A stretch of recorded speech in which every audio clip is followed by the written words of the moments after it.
Ladies and gentlemen, what you are about to hear is not sensationalism. These are just facts, and those facts point to something serious. I'm not here to scare you. I'm here to prepare you. Because when the dust settles, only those who understand the big forces, who prepare, will remain standing. Most people get caught up in the noise of the moment. They see headlines, price moves, breaking news alerts, and they react emotionally.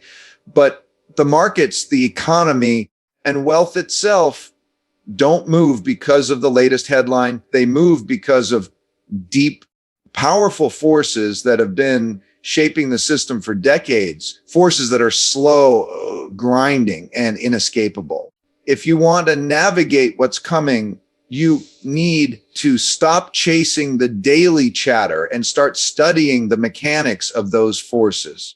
That's how you can position yourself for what really matters. Think about it. The debt cycle is one of the most powerful drivers of markets. Every great rise and fall in history is tied to how debt is created, how it builds, and how it eventually becomes unsustainable. When interest rates are pushed down for long periods of time, people borrow more, governments borrow more, businesses borrow more, consumers borrow more. That fuels growth, yes, but it also plants the seeds of future pain. Debts don't just go away, they compound. And at some point, the burden becomes too heavy to carry. When that moment comes, just get a small adjustment. You get a reset, a deleveraging, a crash. No single headline will tell you when it happens, but if you're watching the forces, you'll see it building like a storm on the horizon. Monetary policy is another one of those forces. Central banks around the world have been printing extraordinary amounts of money to keep economies afloat. That's not just a policy choice. It's a response to the mechanics of the system. When debts are too high and growth is weak, central banks try to ease the pain by lowering rates and creating liquidity. But there's a limit. You can only push interest rates so close to zero before you run out of room. And once you cross into the territory of negative real returns, money itself begins to lose meaning. Currencies weaken. Investors start looking for hard assets, things that can't be printed. That's why metals like silver and gold rise in certain environments. But again, it's not because of a headline saying gold is up today or silver crashed yesterday. It's because of the underlying mechanics of money and debt. Another force you need to understand is the rise and decline of empires. It may sound abstract, but it's one of the most reliable cycles in history. Great powers rise by being competitive, productive, and financially strong. They establish reserve currencies, global trade systems, and military dominance. Over time, their success breeds complacency. They borrow more, they print more, and they lose competitiveness. Meanwhile, rising powers challenge them. This is not guesswork. This is the cycle of history. You can see it in the Dutch Empire, the British Empire, and now the American Empire. The US is in the late stage of this cycle. It has huge debts, massive money printing, rising internal conflict, and external rivals challenging its dominance. Those are the forces that will drive the next crash, the next currency reset, and the next rebalancing of wealth. You won't understand it if you're watching cable news. You will understand it if you study the patterns of history. Then there are productivity and technology shifts. Over the long run, productivity growth is what raises living standards. But productivity doesn't grow in a straight line. It grows in bursts, usually tied to big technological revolutions. Think about the Industrial Revolution, the age of electricity, the digital revolution. Each one of these created massive winners and losers. They transformed economies, redistributed wealth, and upended industries. Right now, we're entering another one of those revolutions. Artificial intelligence, biotechnology, and automation are reshaping the system. This is not a headline story. This is a fundamental driver of who wins and who loses over the next 10, 20, 50 years. If you're paying attention only to today's silver price, you're missing the bigger story. Geopolitics is also a key force. Wars, trade conflicts, and shifting alliances have always shaped markets. We tend to think of them as events, but they're actually symptoms of deeper structural tensions. Rising powers collide with established powers. Internal wealth gaps create populism and political conflict. Inflation or food shortages ignite unrest. These aren't random accidents. They're part of the cycle. When you look at the present world, rising tensions between East and West, widening inequality within nations, escalating debt burdens, it fits perfectly into a historical pattern. That tells you much more about the future than any headline could.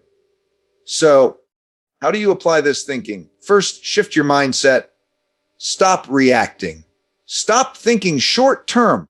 The headlines will tell you silver is up 2% today or down 3% tomorrow. That's noise. What matters is, why is silver even part of the story right now? Because of money printing, because of weakening currencies, because of distrust in paper promises, because of systemic fragility. Those are the real forces. If you own silver or any asset, you need to ask yourself, am I positioned for the forces, not just the fluctuations? Second, study history. Every major crash, every major crisis looks different on the surface, but is identical in structure.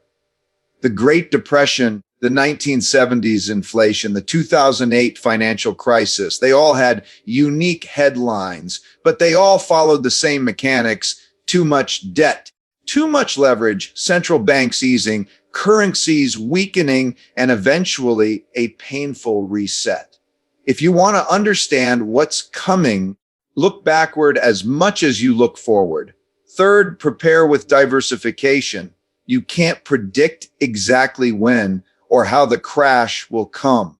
That's impossible, but you can build resilience. Diversification is the closest thing to a free lunch in investing.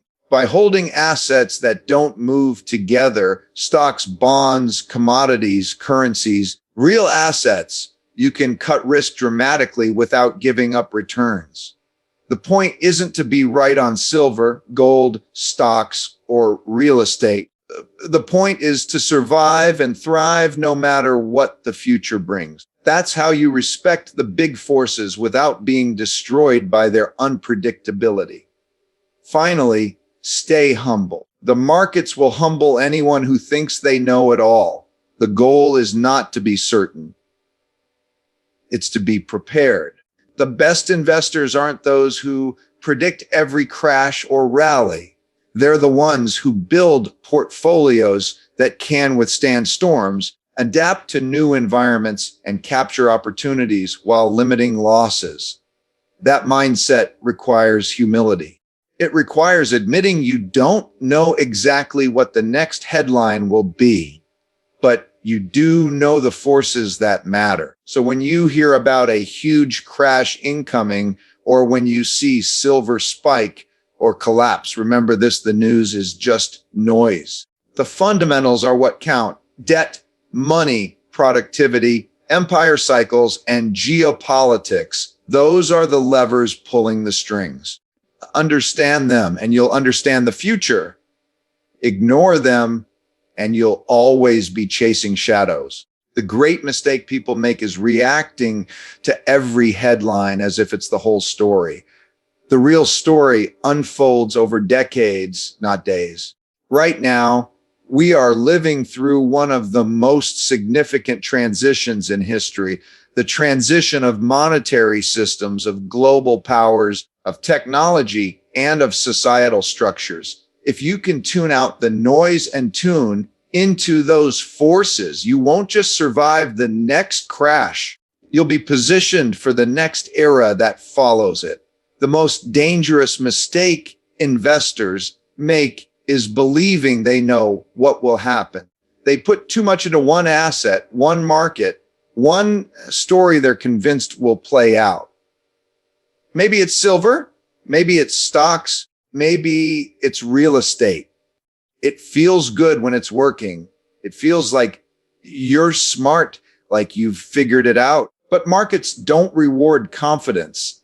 They punish arrogance. The truth is nobody knows for sure. You can understand the forces, you can study history, you can make thoughtful bets, but certainty is an illusion. And when you put too much faith in any single outcome, setting yourself up to be broken when the winds change. That's why diversification is not just a strategy, it's survival. Think of it as the closest thing you have to a holy grail in investing. It's not magic, it's not glamorous, but it's the only principle that has stood the test of time in every cycle, every empire, every crash. By holding multiple streams of return that don't move together, you can cut your risk dramatically without cutting your returns. That's the miracle of diversification. It's not about chasing the highest possible return. It's about building resilience so you can stay in the game no matter what happens. Imagine you're running a ship. If you put all your weight on one side, the moment the sea gets rough, you capsize. But if you distribute that weight across the whole vessel, you can survive the storm. Markets are the same. Every asset has storms. Every market has crashes. If you build your financial life around just one, you're betting everything on something you cannot control. That's reckless. True strength comes from balance. When people hear diversification, they often think it means owning a little bit of everything. That's not it. Real diversification is about correlation. Two assets might look different, say stocks in the US and stocks in Europe. But in a crisis, they often move together. That's not diversification, that's redundancy. What you need are return streams that are truly uncorrelated. When one zigs, the other zags. When one crashes, the other holds or even rises. Find 10 to 15 of these, and suddenly the risk of your entire portfolio falls by more than 70, 80%. That's extraordinary. And it's the foundation of building wealth that lasts. Think about it in practice. Stocks represent ownership in companies. They're tied to growth, productivity, innovation. Bonds are promises to pay. They do well when growth slows, when interest rates fall, when inflation is low. Commodities like silver and gold are protection against inflation, against money printing, against the erosion of currencies. Real estate can provide income and inflation protection, but it also has its cycles tied to debt and credit. Currencies represent confidence in nations and systems. They can rise or fall as empires shift. Each of these assets is driven by different forces. None of them alone will protect you. But when you hold them together, they cover each other's weaknesses. Now, many people ask, why not just hold cash and wait? The answer is simple. Over time, cash is a guaranteed loser. Inflation eats it. Governments print more of it. Holding too much cash is like standing still while the world moves forward. You may feel safe, but you're quietly bleeding wealth. On the other hand, putting everything into one speculative asset is like sprinting blindfolded. You may move fast, but you're likely to crash. The balance is what gives you durability. It's important to recognize that diversification is not about eliminating losses. There will be times when your portfolio is down, part of the game. The goal is to avoid devastating losses, the kind that wipe you out, that force you to sell at the worst possible time, that take years to recover from. If you can avoid those, if you can stay in the game through thick and thin, compounding will do the heavy lifting for you. Wealth grows quietly for those who can endure. History proves this. Look at any empire, any economy. Those who bet everything on the dominant currency or the booming stock market or the latest bubble, eventually they were wiped out. But those who held a balanced mix, those who kept resilience at the center of their strategy, they survived regime changes, wars, depressions, inflations, and crashes. Survival is underrated. If you survive, you thrive. Another key point, diversification also applies across time horizons. You can't just think about the next year. You need to prepare for the next decade, the next generation. Some assets will underperform for long stretches. Others will shine. Nobody can predict the exact sequence. That's why the principle is timeless. By spreading across uncorrelated streams, you stop needing to know the future with precision. You don't need to predict, you just need to prepare. Of course, diversification requires discipline. When one part of your portfolio is soaring, it will tempt you to put more and more into it. When another part is lagging, it will tempt you to sell it off. But that's emotion talking, not wisdom. True balance means rebalancing, selling a little of what's up, adding a little to what's down. So you maintain the structure. It feels uncomfortable, but it works. The greatest investors aren't those who chase what's hot. They're those who stick to principles when others are driven by greed or fear. There's also a psychological benefit. When you're diversified, you're less likely to panic. If everything you own is crashing, you'll feel desperation. But if some of your assets are rising while others are falling, you'll have confidence. That calmness helps you make better decisions, helps you avoid emotional mistakes. Investing is as much about psychology as it is about economics. Diversification strengthens both. Think of it this way: the world is always uncertain. We live in a system defined by cycles, imbalances, surprises. There will always be crashes. There will always be bubbles. There will always be shocks nobody saw coming. You can't stop that, but you can decide whether you'll be a victim or a survivor. Victims put all their faith in a single story.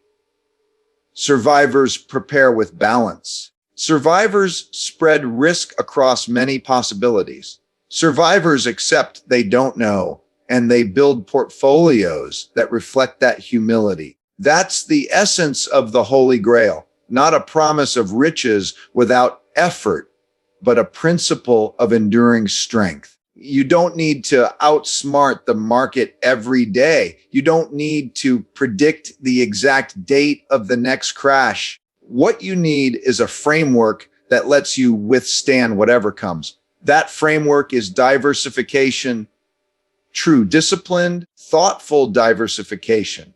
And so when you hear bold claims about the next big thing, whether it's silver or crypto or stocks, you should pay attention, but don't be seduced. Every asset has its place. Every story has its season. But none of them alone will protect you from the storms that history guarantees will come. Protect yourself the only way that works: by diversifying across truly uncorrelated return streams. Because at the end of the day, the future belongs not to those who predict best, but to those who prepare best. When you hear people say silver might crash, it's tempting to see it as just another market story, a price move, a trade, something to watch on a chart and maybe react to. But that's the wrong lens. What's happening here isn't about a single commodity or a short-term swing. It's about the deeper structure of the system itself. When you look closely, silver is not the cause. It's the signal. The real story is bigger, much bigger. What we're facing is not a market correction. It's systemic. To understand why, you need to step back and look at the architecture of the global economy. Every system has cycles. Debt builds up, governments respond, currencies weaken, politics shifts, and new powers rise as old ones fade. These are not random events. They are the mechanics of history. And right now, those mechanics are converging in a way that makes the silver market, along with many other markets, extremely vulnerable. Start with debt. Around the world, governments have taken on record levels of borrowing. Households and corporations have done the same. Can be productive when it funds growth, but when it piles up faster than incomes, it becomes a burden. At first, borrowing feels good. It fuels spending. It boosts asset prices. It makes people feel richer. But eventually, the math stops working. The obligations grow faster than the ability to pay. That's when the system needs a release. Debts get restructured, currencies get devalued, or markets crash under the weight of it all. Silver, like gold and other hard assets, often becomes a refuge in those moments. But the same forces that drive it up can also drive wild corrections when liquidity dries up or forced selling begins. Now, add monetary policy to the picture. For more than a decade, central banks have been running ultra-loose policies. Interest rates pushed to zero or below zero in some places.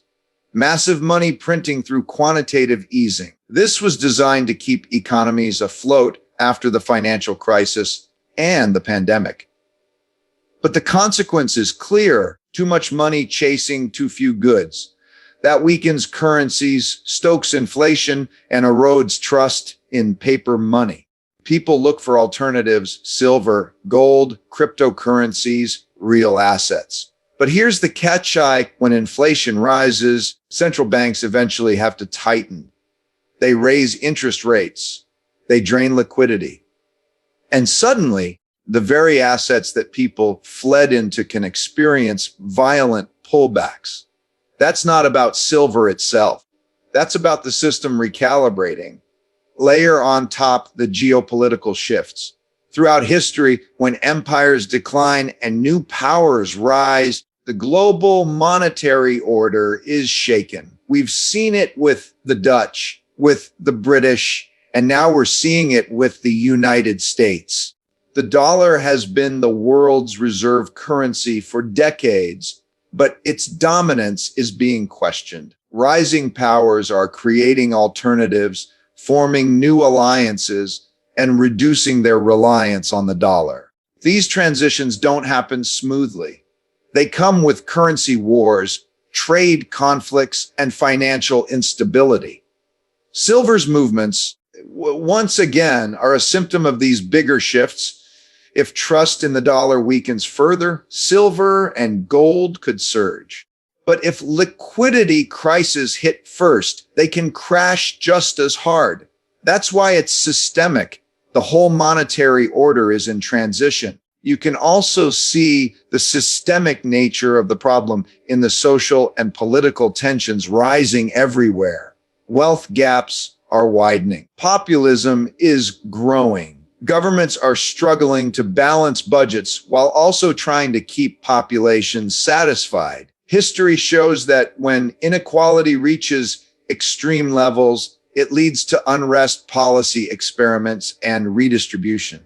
That affects taxation, regulation, and markets. Silver doesn't move because of a single news story. It moves because people are reacting to a breakdown in trust in governments, trust in money, trust in institutions. When trust breaks, volatility explodes. And then think about technology. Every major shift in history has come alongside a technological revolution. We're in one now with artificial intelligence, automation, biotechnology. These revolutions are transformative, but they're also disruptive. They displace jobs, they create new industries, and they shift wealth in unpredictable ways. When that happens, societies struggle to adapt and markets swing wildly. Again, silver becomes part of the story, but not because of technology itself, because systemic uncertainty drives investors to look for safe havens, then pulls them back out when liquidity tightens. What makes all of this dangerous is not any single factor. It's the convergence. High debt, aggressive monetary policy, weakening currencies, geopolitical tension, social conflict, technological disruption. They are all happening at once. That's why this isn't just a silver story. It's systemic. Silver's price movements are a reflection of the pressure building in the global system, the cracks forming in the foundation. If you only watch silver, you'll think it's about supply, demand, mining, or investor sentiment.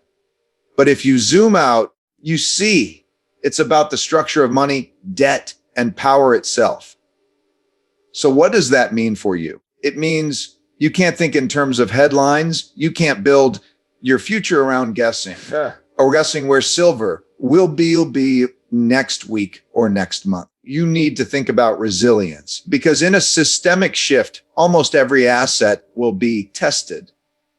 Stocks will crash, currencies will devalue, bonds will falter, commodities will swing.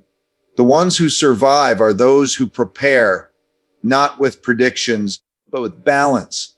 They spread risk across uncorrelated assets. They protect themselves against both inflation and deflation. They don't bet everything on silver or gold or stocks or cash. They construct portfolios that can endure whatever the system throws at them. The other lesson is humility. Systemic shifts are bigger than any one person, any one government, any one investor. They're like tides, slow, moving, but unstoppable. You can't fight them. You can't outsmart them. All you can do is recognize them, respect them, and position yourself so you don't drown when the tide goes out. Most people won't do this. They'll keep chasing the latest story, the latest rally, the latest crash. They'll think the silver market is the problem, or the stock market, or the currency. Those are just symptoms. The problem is deeper.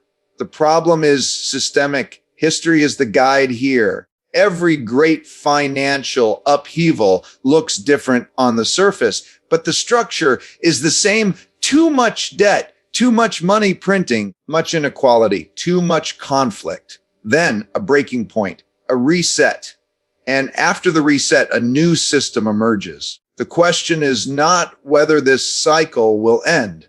It always ends. The question is whether you'll be prepared when it does. So when you see silver crash or surge, don't get lost in the noise. Look at the forces underneath. Look at the system itself. This is more than a silver crash. It's a sign that the foundations are shaking. And when foundations shake, the wise don't chase the dust. They reinforce their structure. In the end, resilience is what matters. If you can build resilience in your portfolio, in your thinking, in your approach to wealth, you won't just survive a systemic shift. You'll be positioned to thrive in whatever system comes next. And that's the only way to navigate moments like this.